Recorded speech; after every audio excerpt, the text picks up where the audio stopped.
তো এই মুহূর্তে আমরা রায়গঞ্জ টাউন ক্লাবে আন্ডার 15 তো না, আন্ডার 15-এর বিজয়ী প্রাপ্ত এই মুহূর্তে ট্রাইব আকারে।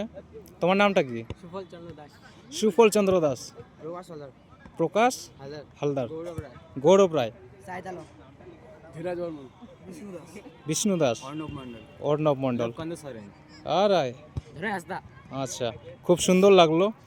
তো এখানে টাউন ক্লাবে তোমরা ফার্স্ট টাইম খেলছো না প্র্যাকটিস করো এখানে?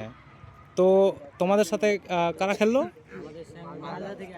মালদা থেকে তো আমরা দেখতে পাচ্ছি এই মুহূর্তে তারা হেরে গেছে ট্রাইব আকারে। তো খেলার মধ্যে এগুলো সব থাকে। তো বেস্ট অফ লাক, খুব সুন্দর, আগে আরও ভালো যেন খেলা হয়। তো অসংখ্য ধন্যবাদ, best of luck, congratulations everyone. আর খুব সুন্দর, সামনে যেন আরও দেখতে পাই তোমাদের পা থেকে আরও সুন্দর সুন্দর খেলা। তো থ্যাংক ইউ, ওয়েলকাম ওয়েলকাম।